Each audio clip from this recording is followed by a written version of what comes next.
12 milhões de trabalhadores serão beneficiados com o saldo do FGTS que estava retido por saque aniversário. E você vai ver ainda. Há 5 anos, Brasil registrava primeiro caso de Covid-19. E ainda, nova onda de calor pode elevar temperaturas a 43 graus. Essas e outras notícias você confere a partir de agora. Olá, bom dia para você, 11 horas e 31 minutos agora. Seja muito bem-vindo ao Redação Hit, edição manhã desta quarta-feira. Hoje é dia 26 de fevereiro. Chegamos agora ao vivo com as principais notícias. E com a ida de Alexandre Padilha para o Ministério da Saúde, anunciada nesta terça, a disputa pela pasta das relações institucionais se intensifica. Veja agora quem são os mais cotados para substituir Padilha na cúpula do governo Lula. Pasta responsável pela interlocução do governo com o Congresso. Para o Ministério das Relações Institucionais, o presidente Lula quer alguém que melhore a relação com o Congresso. Embora aliados defendam que Padilha foi muitas vezes desautorizado pelo próprio Planalto, o governo busca alguém que consiga alinhar as demandas do Legislativo em troca de um período mais tranquilo. A posse de Padilha no Ministério da Saúde foi marcada para o dia 6 de março. Alexandre Padilha foi ministro da Saúde no governo de Dilma Rousseff. E, sob sua responsabilidade, 2 programas de marca ganharam projeção. O primeiro deles é o Aqui Tem Farmácia Popular. A iniciativa se tornou uma das mais bem avaliadas pela população, incluindo a classe média. Também sob a gestão de Padilha, foi desenvolvido o Mais Médicos, programa para provimento de profissionais em áreas carentes. Polêmico, sobretudo entre associações de classes médicas, o programa também foi muito bem avaliado pela população. Mas auxiliares do presidente dizem que as mudanças ministeriais só devem ser concluídas no início do próximo mês. Para o lugar deixado por Padilha, a maior chance é que a pasta das relações institucionais siga no PT. Com a popularidade do governo em baixa, muitas lideranças do Centrão não mostram entusiasmo, pelo menos por hora, mas ainda há outras opções. Entre todos os cotados estão o líder do governo na Câmara, José Guimarães, o líder do governo no Senado, Jacques Wagner, líder do MDB na Câmara, Isnaldo Bulhões, e a presidente nacional do PT, Gleisi Hoffmann. Surgiu uma nova revelação nas investigações da tentativa de golpe de Estado no Brasil. Um áudio encontrado no aparelho celular do agente da Polícia Federal, Vladimir Soares, revelou um momento em que o ministro do Supremo Tribunal Federal, Alexandre de Moraes, estaria na mira para receber um tiro. A Polícia Federal encontrou uma mensagem do agente Vladimir Soares em que ele faz menção ao plano de assassinar o ministro do Supremo Tribunal Federal, Alexandre de Moraes. O planejamento era parte da trama golpista depois da vitória do presidente Luiz Inácio Lula da Silva nas eleições de 2022. O agente federal Vladimir Soares estava infiltrado e integrava a equipe de segurança do presidente Lula durante a transição de governo. Ele foi acusado de repassar informações confidenciais sobre a estrutura da equipe encarregada de proteger o presidente eleito a pessoas próximas do ex-presidente Jair Bolsonaro. O agente está preso desde novembro do ano passado. A prisão foi determinada pelo Supremo Tribunal Federal após a análise de materiais apreendidos com o ex-assessor do gabinete da presidência, Sérgio Rocha Cordeiro, capitão da reserva com quem Soares mantinha contato direto. De acordo com as investigações, a atuação do agente da Polícia Federal fazia parte da execução do plano, que incluía atentados contra Lula, seu vice Geraldo Alckmin e a morte do ministro do Supremo Tribunal Federal, Alexandre de Moraes. O áudio descoberto faz parte do material apreendido com os 40 indiciados pela trama golpista para impedir a posse de Luiz Inácio Lula da Silva. Nas mensagens, o agente também afirma qual armamento seria usado. Ainda sob sigilo judicial, o policial diz aos colegas que estavam com Moraes na mira para atirar. O relatório da Polícia Federal dá detalhes sobre como o grupo iria agir, com militares em frente ao prédio onde o ministro morava na época na Asa Sul, em Brasília. Eles estavam de prontidão para o ato. A análise desse e outros áudios será enviada agora ao Supremo Tribunal Federal em um relatório complementar, para que o ministro Alexandre de Moraes, relator do caso, levante o sigilo. E veja a seguir, nova onda de calor chegando. Se prepara, viu? E agora na sua tela, a imagem da cidade de Três Rios, agora ao vivo no Rio de Janeiro, 28 graus. Nós voltamos já.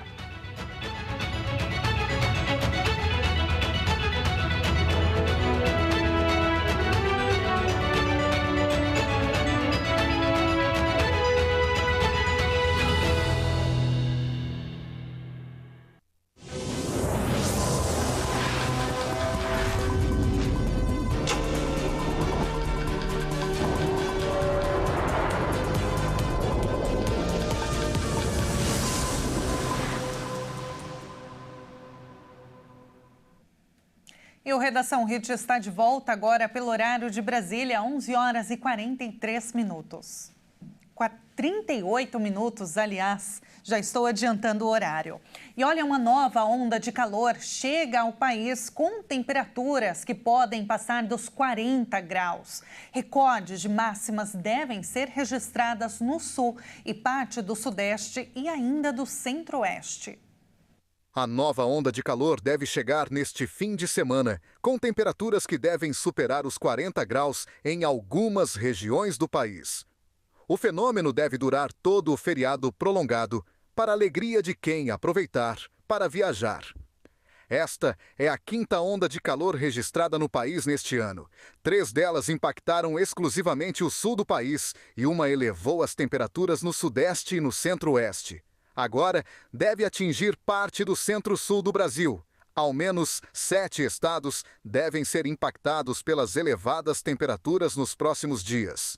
Entre as capitais, Porto Alegre deve ser a mais quente nesse período, com as máximas chegando a 39 graus. Mas, no leste do Rio Grande do Sul e na Campanha Gaúcha, as marcas podem chegar a 43 graus.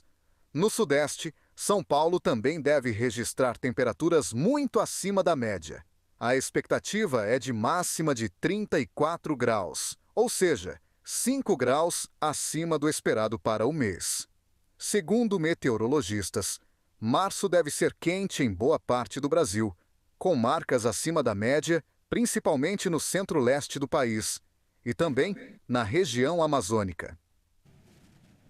Pois é, sobre esse assunto vamos falar agora ao vivo com o meteorologista da Climatempo, Guilherme Borges. Bom dia, Guilherme, seja muito bem-vindo.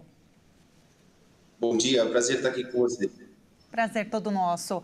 Guilherme, mais uma onda de calor, hein? O que está acontecendo que a gente não sai desse ciclo? Então, como você me falou, né, a gente está desde janeiro com muitas ondas de calor acontecendo, né? Essa é a quinta que se estabelece no Brasil. E quando a gente olha principalmente para o cenário do clima, né, brasileiro, a gente vê uma condição, pode-se dizer assim, dos oceanos favorecendo muito a estabilização dessas massas quentes. Eu sempre gosto de falar que o clima dos oceanos molda o clima dos continentes. Quando a gente olha principalmente para esse cenário de fevereiro, até a gente teve um início de estação, verão, né, dezembro, janeiro, com muita chuva, mas fevereiro se mostrou muito quente, principalmente por a persistência dessas massas quentes. E a gente está tendo agora, vislumbrando uma nova onda de calor, né, se estabelecendo, né, e consequentemente vai avançar por vários dias ao longo de março. A tendência, principalmente, é que o clima dos oceanos, como está muito quente, principalmente o Oceano Atlântico e outras variabilidades do Pacífico, está potencializando principalmente a estabilização dessas massas quentes do Brasil. E a tendência, olhando principalmente para o cenário futuro, é que esses oceanos muito quentes ainda vai seguir modulando, né, essa condição de massas quentes presentes no Brasil. Sempre importante frisar, essas condições de ondas de calor estão muito presentes no nosso clima ao longo dos últimos anos. E, infelizmente, a gente tem que aprender e está aprendendo a lidar com essas massas quentes, né? Mas esse calor exacerbado, principalmente nos oceanos, é o que está potencializando essas massas quentes no cenário brasileiro neste verão. Infelizmente é um novo normal, né, Guilherme? Agora, uma curiosidade é que há algumas semanas a gente falou sobre isso aqui no jornal, que era a chegada, né, da primeira onda de calor nesse mês de fevereiro E aí, a previsão era que ela durasse 5 dias e depois, né, não havia previsão. Depois, a onda se estendeu de novo e agora mais uma onda de calor. Como que funciona o monitoramento com relação a ondas de calor, com relação a esse fenômeno, Guilherme? Porque uma curiosidade mesmo é por que, diferentemente com relação a chuvas, tempestades, a gente tem uma previsão um pouco maior de até quanto tempo vai durar, com a onda de calor não tem sido assim? Então, o que acontece? Geralmente as ondas de calor ela tem uma previsão de curto prazo mesmo. Por quê? A gente vai acompanhando a saída dos modelos meteorológicos, que são diárias, e geralmente ela tem um limite de previsão de até 10, 15 dias, tá? Mais, como é que eu digo para você, mais assertivo sem passar para a parte de clima, tá? Então, até 15 dias a gente tem uma variabilidade, uma análise mais presente e consegue aplicar estatísticas para melhorar essa previsão, tá? Só que passando disso, o cenário já se torna mais clima. Passando de 15 dias, pode-se dizer, já se torna um cenário climático. Então, por isso que a previsão de ondas de calor é um pouco curta para, principalmente, estender períodos, tá? E principalmente para analisar impactos em determinadas regiões. Quando a gente olha principalmente para a previsão climática de longo prazo, a gente consegue verificar sinais de ondas de calor, ondas de frio e chuvas intensas, mas a previsão de curto prazo, né, de poucos dias, é a que nos define principalmente intensidade, duração, região. Então, consequentemente, é aí que a gente consegue vislumbrar o futuro e por isso que a gente vai sempre atualizando quando esses fenômenos começam a acontecer, porque a gente vai olhando o cenário meteorológico como um todo e como essas temperaturas vão se comportar ao longo dos próximos dias, como isso vai disparar da média e como isso vai ser, certo? Guilherme, no final do dia, geralmente, muitas regiões, principalmente aqui de São Paulo, do estado de São Paulo, têm sofrido com tempestades, né? Quedas de granizo, enfim, uma chuva muito forte, muito intensa. Só que a gente tem percebido que é de curta duração. Isso é resultado desse fenômeno da onda de calor? Só para a gente entender um pouco mais, geralmente quando a gente tem essas ondas de calor no outono, no inverno e também na primavera, tá? A gente tem uma inibição de nuvens de chuva mais carregadas, tá? Porque esses fenômenos, que são bem característicos, intensifica muito a circulação do ar de cima para baixo, potencializa as temperaturas e inibe a formação de grandes nuvens. Mas o que difere isso em relação ao verão? O verão, a gente tem um dia maior, né? Consequentemente, a incidência de radiação solar é maior também. Consequentemente, as temperaturas se elevam com muita facilidade, tá? E, além disso, a gente tem mais umidade. Só que esse excesso de calor produzido pela massa quente intensifica muito, pode-se dizer, a subida das temperaturas. E, às vezes, a umidade, mesmo que baixa, não caindo a níveis críticos, ele compensa com esse calor mais extremo e forma essas nuvens de chuva de fim de tarde, essas pancadas de fim de tarde, tá? Então, principalmente por estar num cenário do verão, por essa onda de calor estar embebida dentro do verão, que é naturalmente muito úmido, e tem essas condições, e ela potencializa muito a subida das temperaturas, muitas vezes o calor é exacerbado, ele compensa essa umidade mais baixa para formar essas pancadas de chuva de fim de tarde, como a gente vê em amplas regiões brasileiras. Infelizmente, ao longo dessa onda de calor que está se avizinhando para a gente deve ver esse cenário de pancadas de chuva de fim de tarde ainda presentes. Guilherme, só para a gente encerrar, a previsão para essa nova onda de calor é que ela dure até quando, mais ou menos? Então, a tendência é que ela fique do dia 28, essa sexta-feira, até o dia 5, primariamente. A gente colocou esse período mais curto porque a gente já está vislumbrando que ela seja prolongada pelo menos até o dia 10 do mês de março. Mas, primariamente, a gente colocou entre o dia 28 e o dia 5, onde a gente vê, pode dizer assim, de maneira mais significativa, esse aumento das temperaturas.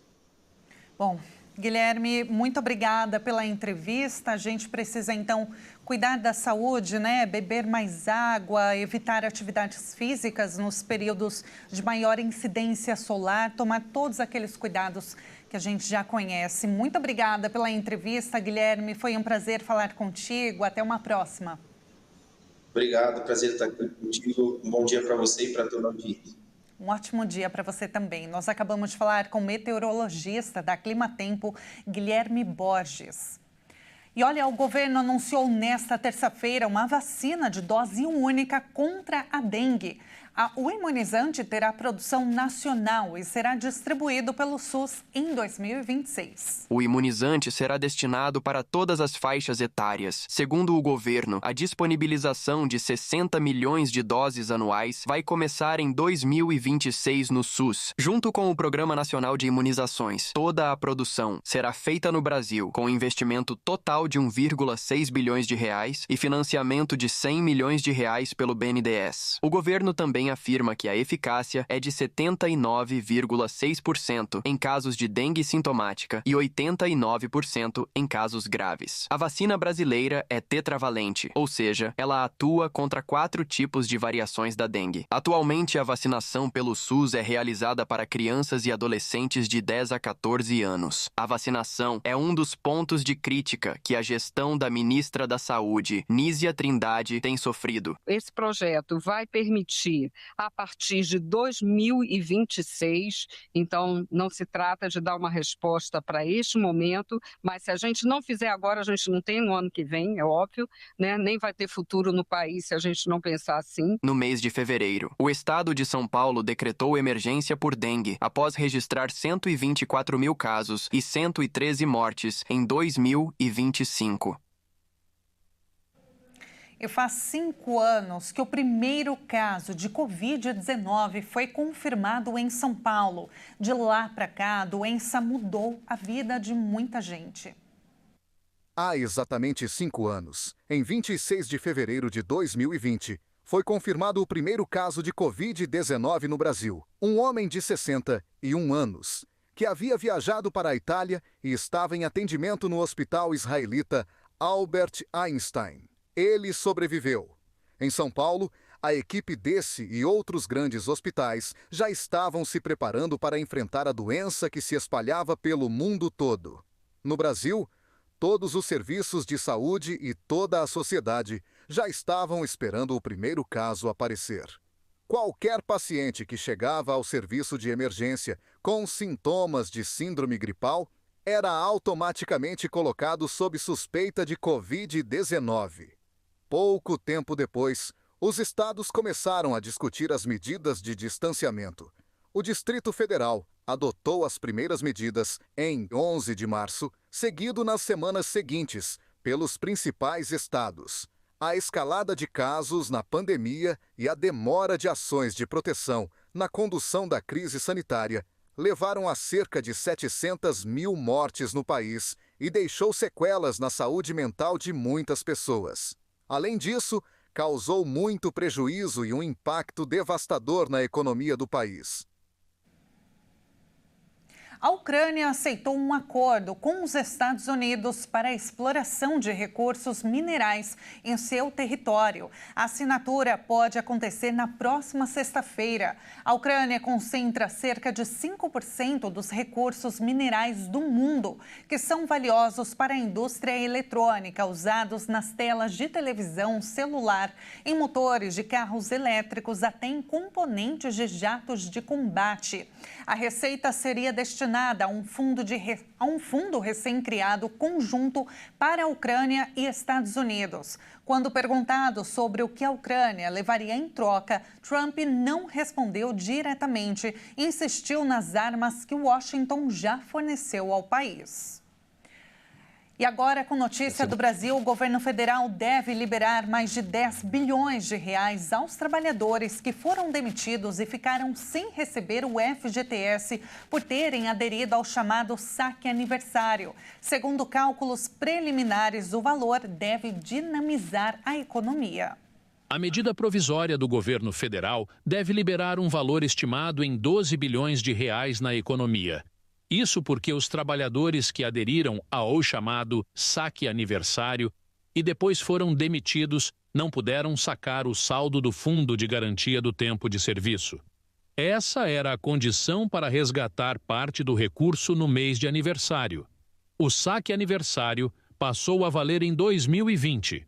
Com a mudança, o trabalhador com carteira assinada foi autorizado a optar por sacar uma parte do dinheiro do fundo uma vez por ano, no mês de seu aniversário. Mas esse funcionário que aderiu também ficou proibido de sacar o que restou no FGTS na hora da demissão, embora ainda receba uma multa de 40% sobre os depósitos do fundo. O que sobrou na conta só podia ser retirado na aposentadoria, na compra da própria casa ou em outros casos previstos na lei. O saque integral só ficou assegurado aos trabalhadores que não aderiram ao saque aniversário. Agora, o governo quer autorizar o saque desse dinheiro na conta. Com a medida, o valor retido desde 2020 vai poder ser sacado, beneficiando cerca de 12 milhões de trabalhadores que perderam o emprego e não puderam sacar o FGTS após aderirem à modalidade. Esse saque autorizado pela medida provisória é extraordinário. Só terá direito a ele quem aderiu ao saque aniversário e foi demitido até a publicação da mudança. A regra não muda para os trabalhadores que permanecem na modalidade e foram demitidos após a medida provisória.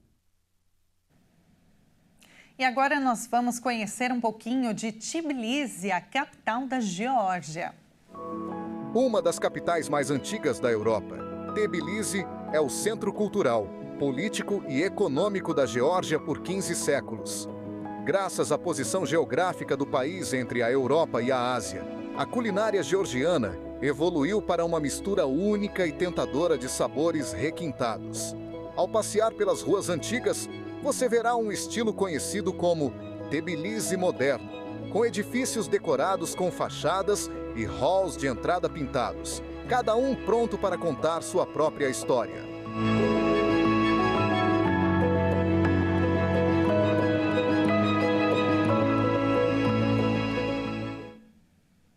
11h55 agora, pelo horário de Brasília. Vamos abrir a tela, então, para a capital da Geórgia. Por lá são 18h55. Você confere agora na imagem a Praça da Liberdade. Ela é rodeada por uma rica mistura de marcos culturais, comodidades modernas e um ambiente urbano movimentado, viu? Dá para perceber.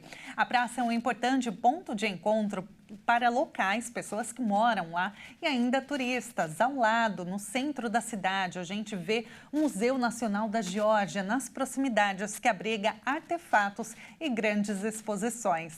E assim a gente encerra o Jornal de hoje. Muito obrigada pela sua companhia. Uma excelente quarta-feira para você e até amanhã.